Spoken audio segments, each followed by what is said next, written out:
Who was Ezekiel Xander Fruit? Ezekiel Xander Fruit was, of course, the first man to walk on the moon. Okay, I'm kidding, but whoever this Ezekiel was, he was obviously known by Dr. Lawrence, as his name is used as the password for Transcendence Project. However, there's literally nothing to prove he ever was real and not just someone Lawrence made up. Pluto before Neptune. In 1988, when the game was released, Pluto was actually closer to the Sun than Neptune due to its eccentric orbit. This is something that happens only every 228 years, and in fact, the game actually takes place during the next orbital shift, which is why Pluto is placed before Neptune in the level order. Solomon and Red's connection. Solomon seems to have an unknown connection with Red. It is heavily implied he used to work along with Red but betrayed him at some point. Also consider the fact that Solomon's eyes are red and he isn't allowed to enter the graveyard, possibly because he still has that unholy/demonic connection to Red, and once Red is defeated, Solomon's eyes are blue and he is allowed to enter the graveyard because he was now free of any demonic influence.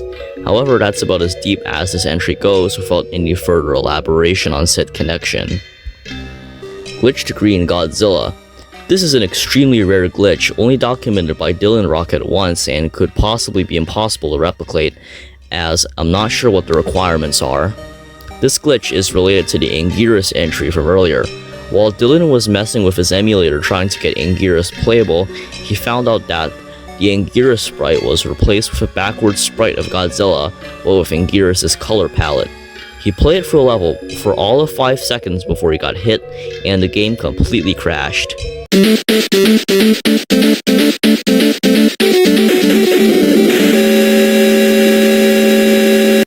So what's happening here? Well, I don't really know.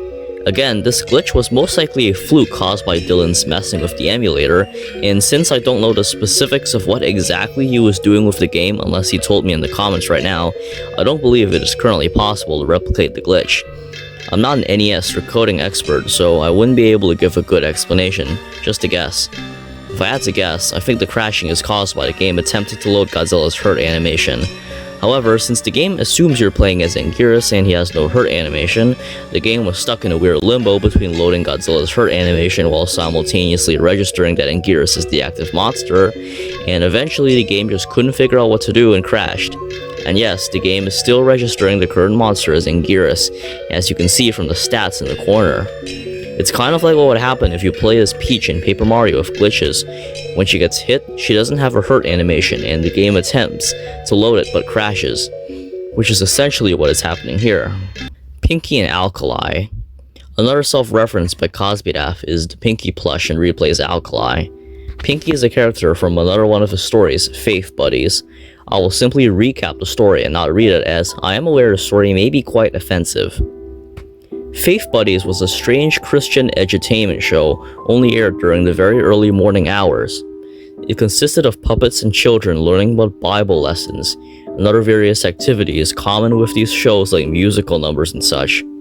If you're still confused about how exactly this would have looked, think Sesame Street if Elmo was a condescending religious fanatic, or shows like Junior Christian Science Bible Lesson.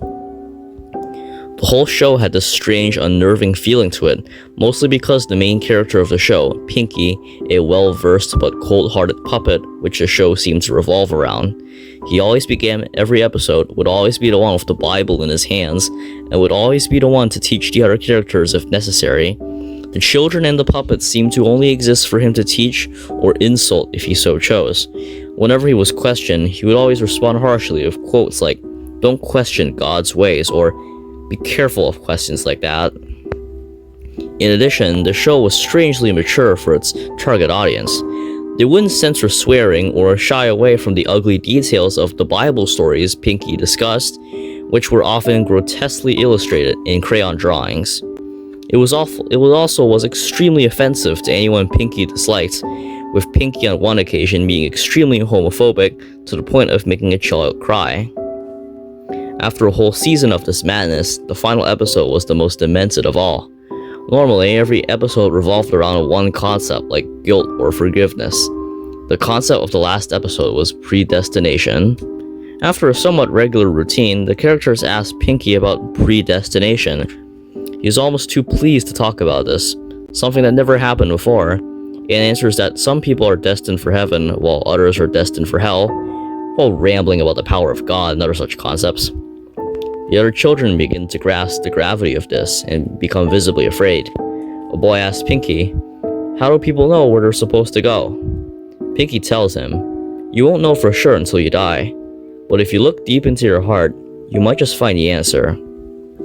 Pinky ominously stares at the screen before the episode abruptly ends, and a violent slideshow of illustrations begins, showing the viewer what will happen if they're not chosen.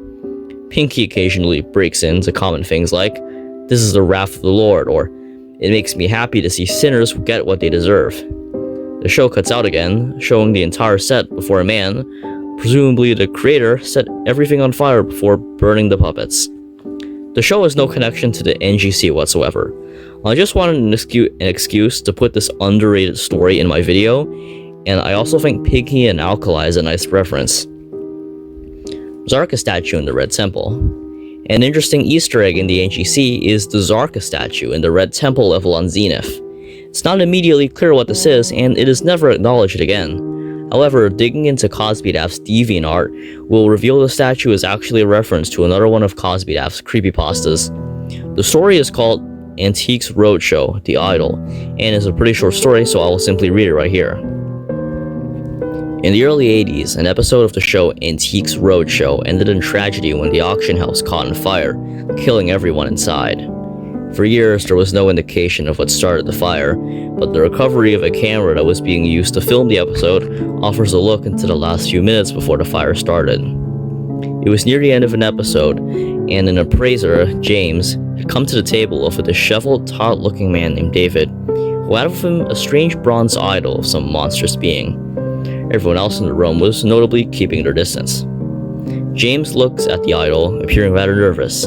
He tells David that this was a bit out of his range, and asks David why he didn't take it to a museum. David ignores the question and asks James what the idol is. James explains that this is an idol made by the Tacalans, an offshoot of the Mayan civilization which started their own culture around 2800 BC.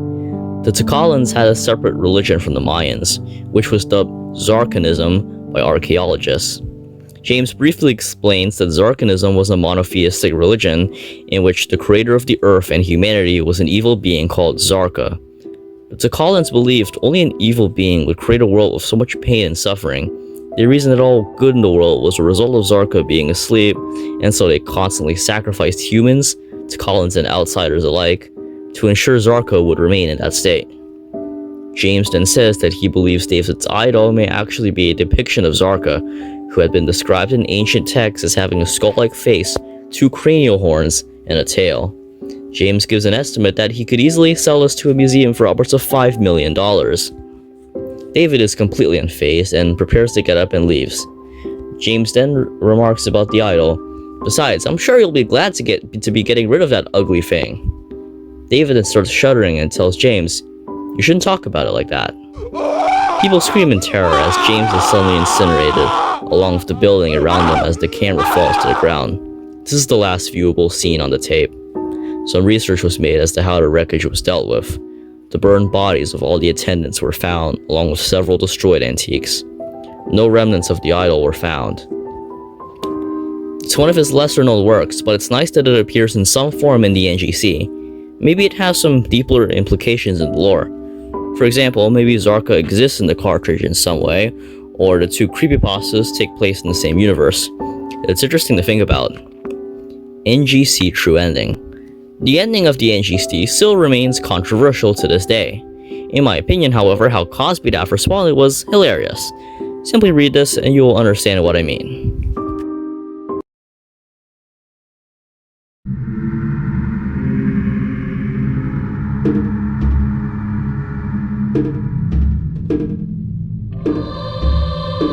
NES Godzilla Prototype.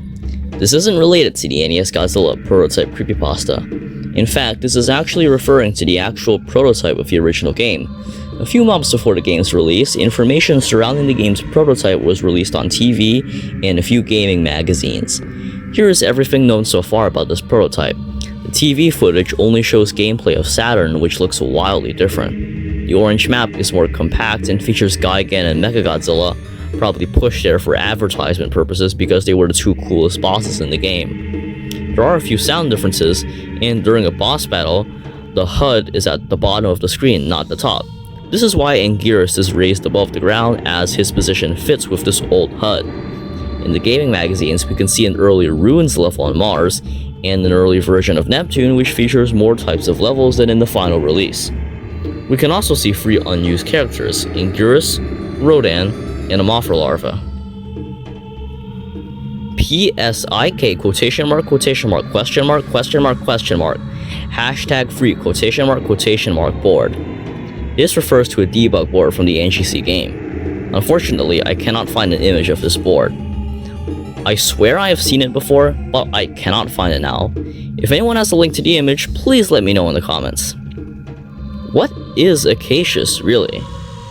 Acacius is a very enigmatic and divisive character in the NGC, a personification of the controversies surrounding the story's ending, if you will.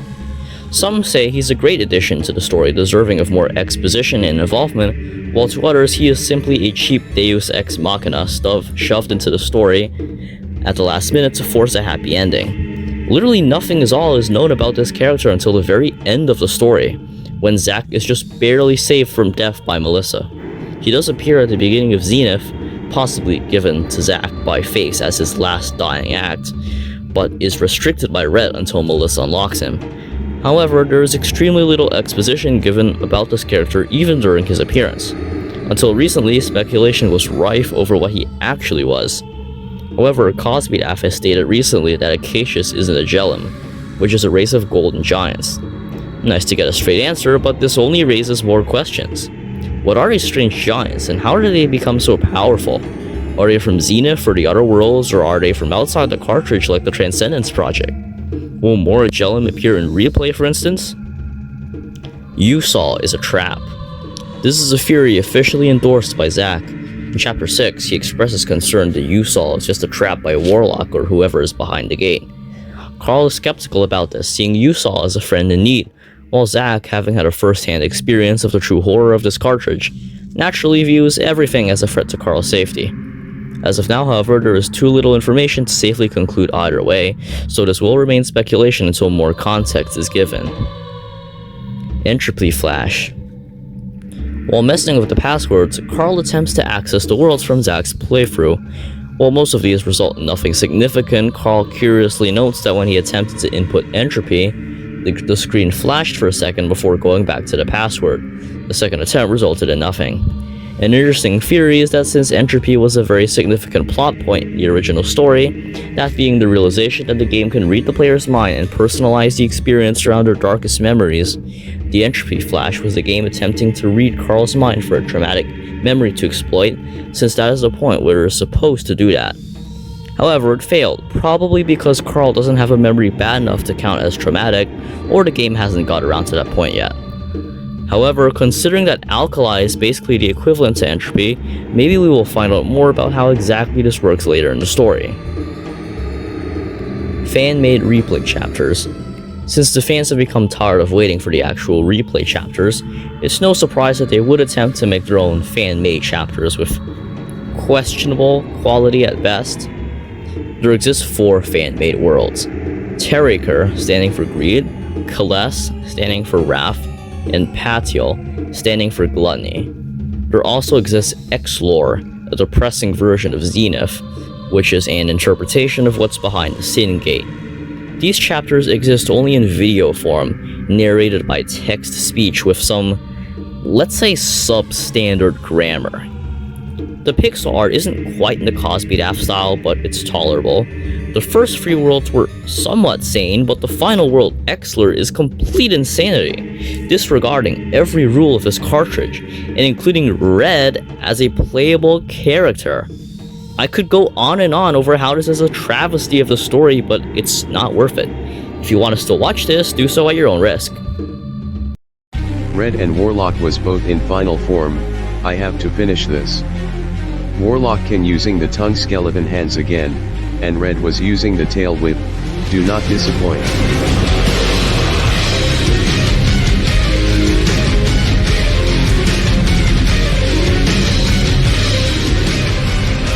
And finally, we have a final strike. I'm sorry for everything.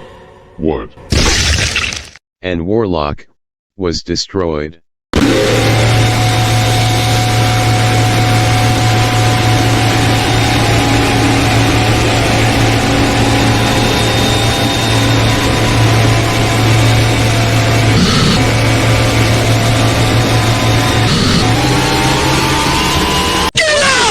You stupid NES Godzilla on Scratch.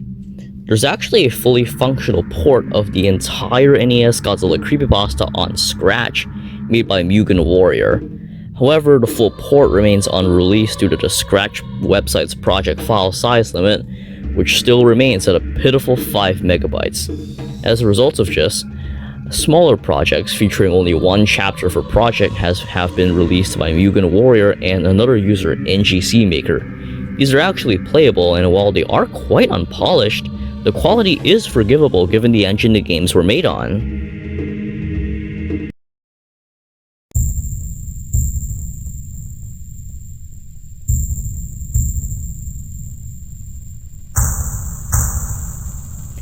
XY passwords. Perhaps the single strangest hidden secret in the original game is the XY passwords. You could even argue that these aren't really secrets given that these likely weren't intentional. There's still very little knowledge surrounding these passwords, so I will be making a lot of assumptions as I'm not an expert on how these things work. In short, the XY passwords are strange glitch passwords accessed by inputting XY and then another character of your choice. Some combinations result in strange debug worlds akin to the Ghidorah world, some combinations lead to the actual planets in the game, and some combinations don't work. Apparently, these passwords are real cheat codes in normal sense and is more or less the game assembling miscellaneous garbage data dependent on the characters in an attempt to form a map. Sometimes it makes actual maps, but most of the time it spits out random garbage. It has been determined that at least some intent was involved with the workings of these strange passwords, given that the Ghidorah cheat exists, which is basically an XY password, and also due to the fact that this is even possible on the password screen without hacking. Again, I'm not sure exactly what is happening here, so if any NES experts could tell me exactly what this is, I would really appreciate it. Most of the information here was sourced from Dylan Rocket, the Godzilla video game data miner, so he was a huge help in researching for this entry. Because there are many different XY passwords, I will only list a few significant ones here. XYP brings up this blood red planet. XYT brings up this extremely faint assortment of tiles with some very good music playing in the background.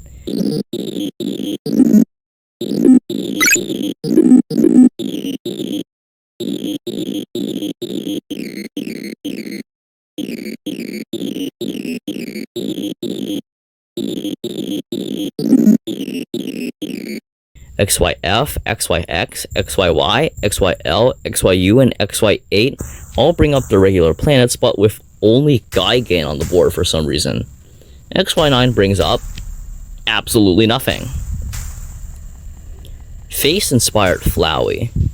According to Toby Fox in the official Undertale art book, the iconic villain Flowey is at least partly inspired by Face. Seeing the boss battle cutscene and the quiz level side by side, you can really see the resemblance.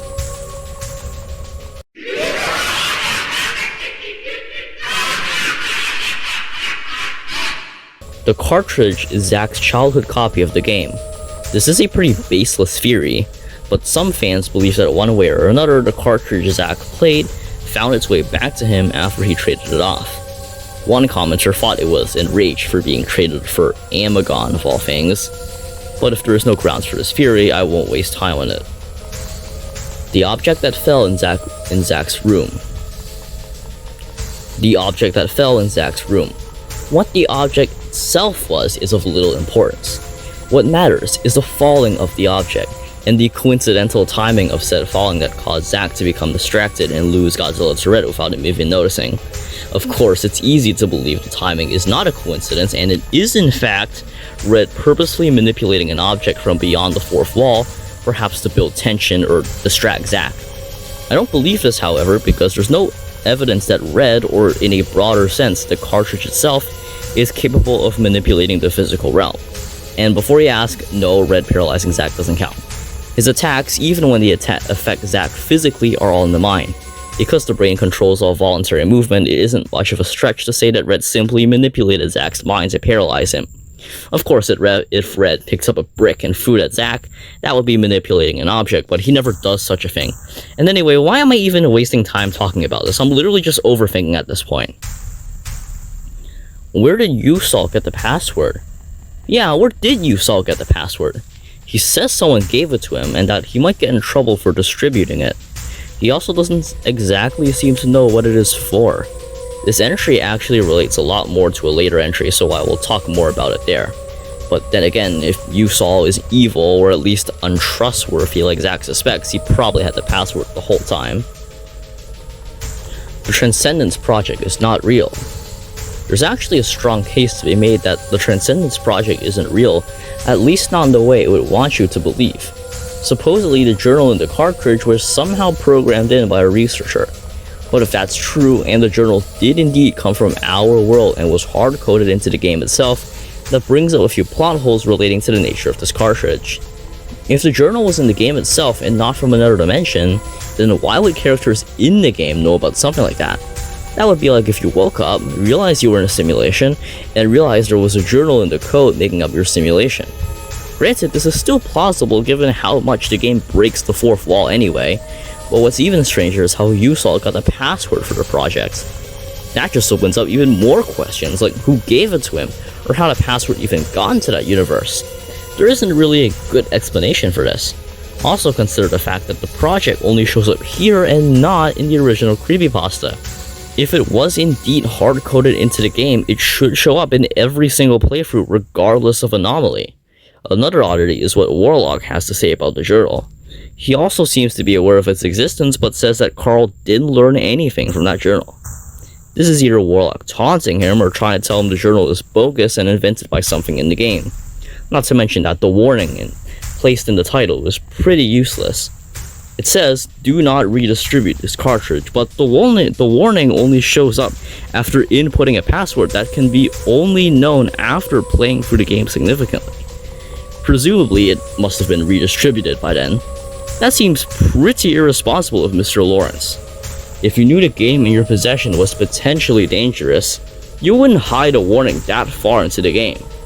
You'd probably program the title screen to say something like, "This game is extremely dangerous, do not redistribute this cartridge," and return immediately to address of institution. If found, do not play this game. Not to mention you'd probably lock up the damn thing like an SCP to prevent it from getting out of the lab in the first place. So after considering all the previous points, the evidence against the project being real is pretty damning to say the least. However, again, like so many replay entries I've covered, there is not enough information to say because replay is simply not complete yet. When replay is completed, I may make a video updating all of the replay entries I've covered so far if they turn out to be inaccurate or obsolete. XYC. There's an XY password I purposely left out, and for good reason. The password is XYC. On the Japanese version, entering this password brings up this strange gray debug world. Initially, this world looks like most XY worlds, a scramble of discolored tiles. However, this world has one unique feature, an empty tile next to Godzilla. This allows him to actually move, something you normally cannot do in these worlds. The level is an empty hallway of glitched textures lasting only a few seconds. There is no music, no sound except what Godzilla makes. At the end, the atomic breath texture loops around. There is no way to exit this liminal nightmare except resetting. This is truly the most terrifying level in all of NES Godzilla history. Nah, what am I getting at here? This really is just garbage data.